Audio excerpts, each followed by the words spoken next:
Bonjour et bienvenue sur Octogone. On a décidé d'enregistrer ce podcast pour vous présenter un petit peu ce qu'est l'association, pourquoi, et les membres de l'association, notamment nous, les deux coprésidentes, et notre secrétaire général et notre secrétaire général adjoint. Elle est coprésidente de l'association Octogone, visiteuse de prison, élève avocate à ses heures perdues. Elle est considérée par ses pairs comme le troisième membre des Daft Punk et a le prénom le moins porté de France. Nous avons à nos côtés Guylaine. Il a 24 ans, il est mi-dromois, mi-nantais. Il maîtrise le rap en français mieux que personne. Il est sans doute le parolier de Soul King, mais il ne le sait pas encore. Bonjour Albert. Bonjour à toutes et à tous. Il s'appelle Paul, il a 25 ans, il est venu de son jet privé de Genève jusqu'ici puisqu'il travaille au CICR et il fait les meilleurs cocktails de la côte Est pour vous le réserver en soirée. Appelez le 9-12-12. Donc j'ai en face de moi Sarah qui est fondatrice et coprésidente de l'association Octogone. Elle a 26 ans, elle est juriste, spécialisée sur les questions européennes, mais on sait tous que son petit cœur penche plutôt du côté des droits de l'homme. Et si jamais vous souhaitez passer une commande de t-shirt, oui, elle a des codes promo gratuits. Voilà. Pour vous présenter l'asso, on a demandé à des abonnés de nous poser des questions qui leur venaient à l'esprit au sujet d'Octogone et à notre propos aussi. Et donc on a récupéré leurs questions et on va se les poser maintenant pour y répondre. La première question, je vais la poser aux deux coprésidentes. Comment vous est venue cette idée, cette belle idée de cette association Octogone ? Alors c'est devenu de manière assez inattendue. Parce qu'on était tranquillement en train de discuter et Sarah me disait j'ai envie de monter une association. Je lui disais ça tombe bien, c'est une idée qui me trotte aussi dans la tête. Mais voilà, on se rendait compte qu'on serait intéressé plus par une association qui tournerait autour d'un moyen d'action pour faire évoluer les choses dans la société, plus que de choisir un domaine en particulier pour militer. En fait, on avait des domaines un petit peu différents au niveau de nos engagements. Et c'est vrai qu'on n'aimait pas aussi cette idée de se restreindre à un seul domaine. Oui, et puis au final, on se rendait compte que dans tous ces domaines, tous les engagements qui existent et pour lesquels les gens militent, souvent il y a un problème qui revient, c'est que comme les gens ne s'écoutent pas, et qu'il y a souvent un côté très accusateur, on a l'impression que ça ne fait pas avancer les choses. Parce que ceux qui sont engagés pour une certaine cause vont militer pour ça, mais ils n'auront pas forcément une écoute derrière. Parce que justement, il y a un manque de compréhension, il y a un manque d'empathie. En fait, les gens ne se comprennent pas. Ça permet en fait à deux personnes opposées sur un sujet en particulier d'essayer de se rejoindre parce que finalement... quand on comprend pourquoi un tel pense comme ça, comment il en est venu à avoir ces idées-là sur une certaine chose, on a quand même plus tendance à le rejoindre ou du moins à tolérer son opinion. Et pour nous, ça, c'était central. Et il y a eu aussi cette idée de vouloir donner le micro à des gens qui ne l'ont pas forcément. Parce qu'en parallèle de tout ça, on a fait le constat qu'il y avait quand même peu de plateformes sur lesquelles on pouvait s'exprimer et être entendu. Parce qu'en fait, sur les réseaux, on sait que c'est pas forcément le meilleur endroit pour débattre. À la radio, c'est quand même souvent des experts ou des gens qui ont une certaine légitimité, j'ai envie de dire, qui sont invités. Et justement, il y avait une question qui est ressortie, c'est quel public vous visez et comment est-ce que vous comptez les toucher, comment est-ce que vous comptez faire en sorte que votre message soit diffusé à ces personnes ? Quel public est-ce qu'on veut toucher ? C'est assez drôle parce que nous, on va essayer de toucher personne, on veut essayer de savoir que tous ceux qu'ils veulent, peuvent venir parler au micro. En fait, c'est plus ça l'idée. Donc après, bien sûr, c'est influencé par la manière dont on communique sur l'association, essentiellement par les réseaux sociaux pour l'instant. Donc c'est les tranches de la population qui sont quand même plus jeunes. Par là, j'entends ceux qui ont moins de 50 ans. Et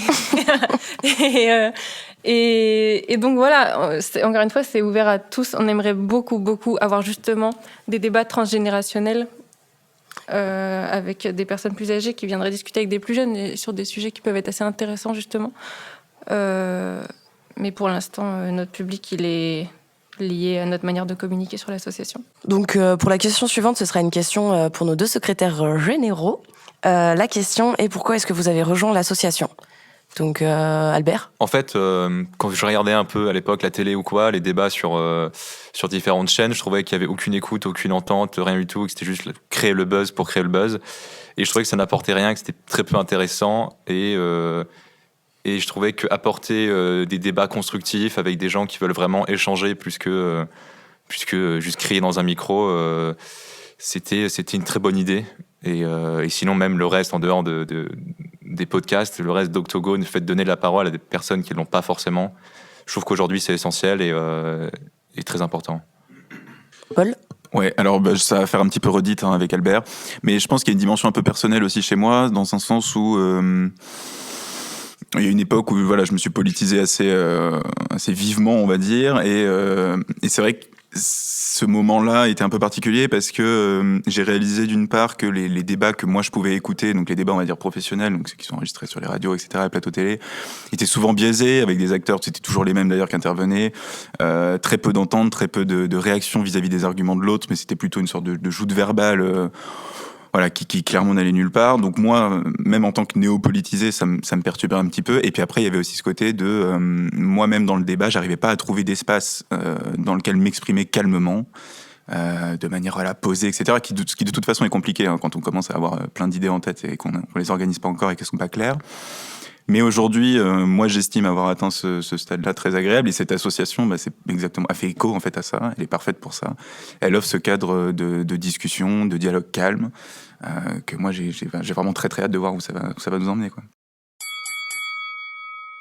Ok, donc on nous a également posé la question, allez-vous faire intervenir des pionniers sur les sujets choisis ? C'est une question intéressante, je trouve, parce qu'elle fait écho à cette critique que moi j'ai adressée des médias traditionnels, avec la présence accrue d'experts, qui sont encore une fois toujours les mêmes, et on arrive sur une sorte de scientisation du débat. Voilà. Donc comment est-ce que vous comptez à la fois inviter, si vous le comptez le faire, inviter des pionniers sur des sujets, et échapper à ce piège ? Alors oui, nous du coup le podcast il est vraiment basé, l'essence même du podcast, c'est d'interviewer, d'entendre des gens qui justement ne sont pas experts dans un domaine. En fait, le but c'est pas, on n'est pas une émission télé. Et on a aussi une règle, plutôt un conseil qu'on donne aux gens avant qu'ils interviennent au micro, c'est qu'ils se renseignent eux-mêmes et qu'ils nous partagent quelques sources qu'ils ont consultées.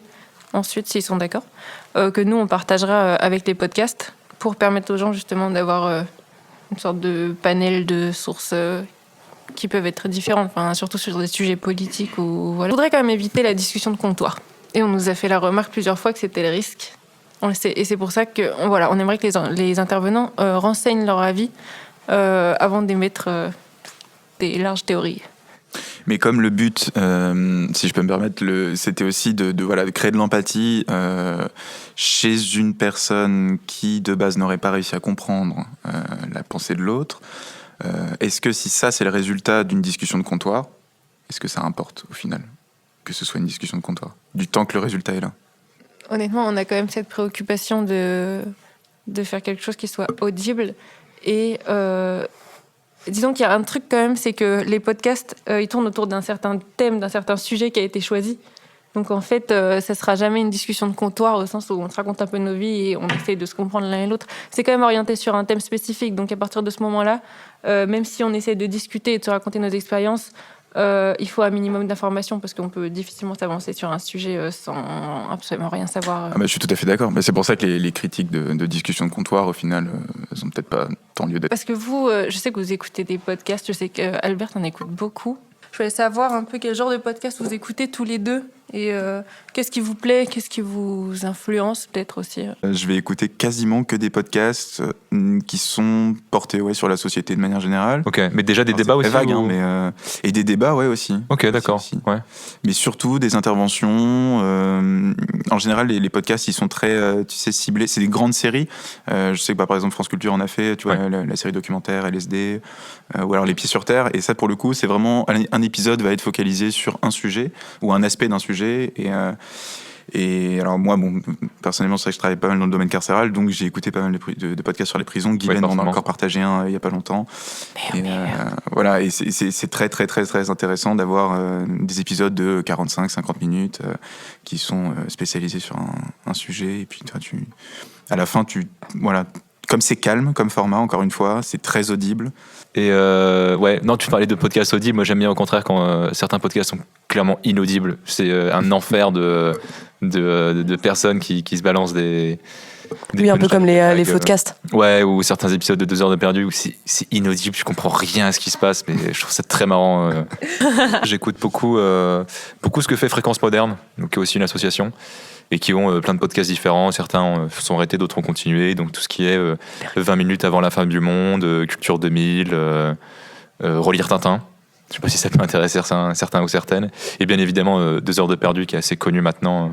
Ouais, de toute façon, je les ai déjà cités rapidement. C'était principalement France Culture également, Les Pieds sur Terre, LSD, la série documentaire, qui fait des formats en général en 4 épisodes, une sorte de micro-série dans la série, qui sont très intéressants parce que ça permet vraiment de déconstruire un sujet en un peu plus de temps, tu vois, en format plutôt 3-4 heures. Voilà. Et puis récemment, tu m'as fait découvrir Murmure, podcast sur les prisons, très très très intéressant également. Poids de l'enfermement. Tout à fait. Ouais, j'adore. La question pour tout le monde, c'est sur quel sujet est-ce que vous aimeriez qu'il y ait un débat ? Moi, clairement, savoir si Die Hard 1 est un film de Noël ou pas. Parce que pour moi, il l'est, mais j'aimerais bien savoir si quelqu'un est contre ça. Oui, ça se passe à Noël, donc finalement, c'est un peu... Ça se passe clairement à Noël. Ouais. Y a des chants de Noël pendant tout le film. Donc, ne commençons pas à nous disputer maintenant. Non, je sais que c'est un sujet sensible. C'est très sensible. La France est divisée par rapport à ça, effectivement. Ouais. Et non, moi, non, sinon, un sujet un peu plus sérieux, non pas moins intéressant ou plus intéressant, y avait tout le côté... un peu la conception individualiste ou communautariste de la société, comment certaines personnes, parce que nous en Europe on est très individualiste comme société, peut-être qu'en Asie ils sont beaucoup moins, il y a plus la place ou de la famille ou du pays. Moi j'aimerais bien un débat Boubacaris, en vrai ça m'intéresserait de ouf. Oui, mais je sais pas si Bouba répondra. En plus ils sont pas du tout... J'ai des contacts. Ils sont pas venus fréquemment sur les radios ou sur les télés pour en parler. Donc c'est vrai qu'on les voit très peu, on les voit très peu. Parce qu'ils se préparent, ils sont en salle, je pense qu'ils poussent. Il pousse la fonte. Voilà, donc... non, j'aimerais beaucoup qu'on puisse entendre des gens, l'avis de certaines personnes sur l'utilité, j'ai envie de dire, de l'enfermement, de la prison. Parce que, voilà, on sait que ça peut faire des dégâts, mais on sait aussi que ça peut être nécessaire et il y a beaucoup de visions divergentes sur cette question, qui, moi, me touche beaucoup. Je sais pas pourquoi, d'ailleurs. Et donc, voilà, ouais, un débat là-dessus, j'aimerais bien, ouais. Et quand tu parles d'enfermement, c'est que prison ou aussi genre hôpital psychiatrique, traitement des personnes un peu... Eh bien, un podcast sur France Culture là-dessus. Mais c'est aussi l'enfermement au sens asile psychiatrique. On va demander un sponsor. Mais je pense que, après, honnêtement, là où les réponses sont les plus divergentes, j'ai l'impression quand même c'est sur l'enfermement au sens de la prison. Parce que dans un asile psychiatrique, on peut peut-être justifier plus facilement l'enfermement. Carrément. Donc, mais carrément, ça fait effectivement partie des sujets que j'aimerais voir traités aussi. Et alors moi, il y en a un autre évidemment que j'aimerais voir traité, c'est le sujet des violences policières. Je pensais que c'était une question un peu réservée, aux spécialistes, etc., ou aux juristes, ou j'en sais rien. Et je suis tombé sur une petite vidéo d'un rappeur de Strasbourg l'autre jour qui se baladait chez lui et on a posé la question des violences policières parce que c'était au moment de l'affaire George Floyd, etc. Et il avait un point de vue hyper intéressant, alors même qu'il n'avait jamais été formé dessus, comme lui-même le disait. Et du coup, là, je me suis dit, ok, donc clairement, il y a des gens partout qui vont penser des choses géniales. Donc là, j'ai mis clairement jugement de valeur, mais l'idée, c'est quand même de faire rencontrer des gens. Et là, je pense que c'est un sujet super intéressant. En tout cas, moi, il me tient vraiment à cœur. Encore une fois, je ne sais pas pourquoi, parce que je ne suis pas vraiment la première victime de tout ça. Mais bon, voilà, j'aimerais beaucoup le voir traité ici. Pourquoi ce nom Octogone ? Parce que c'est vrai qu'il y a certaines... Par exemple, j'ai une amie qui s'est abonnée à la page parce que ça s'appelle Octogone. Oui, alors déjà... Elle pensait voir du sang. En fait, c'est ça. Déjà, le nom, on le voulait, quand on a cherché le nom, on voulait quelque chose qui vraiment n'allait pas refléter le bien-pensant, le truc. On voulait en fait être un peu drôle dans le nom, même si on allait parler de choses sérieuses. Et du coup, je laisse Guylaine expliquer pourquoi. Et pourquoi on a voulu être un peu drôle. Non, mais parce qu'en fait, on pensait à l'Octogone sans règles, qui est quand même une arène de combat assez violente. Justement, en fait, l'idée, c'est de, comme on le dit, et comme on va le dire, l'idée, c'est de comprendre avant de convaincre. Et dans l'Octogone, justement, ce qui nous fait rire, c'est que c'est un peu n'importe quoi, en fait. Tout le monde se frappe, personne s'écoute. Et en fait, c'est ça, c'était vraiment le contre-pied de...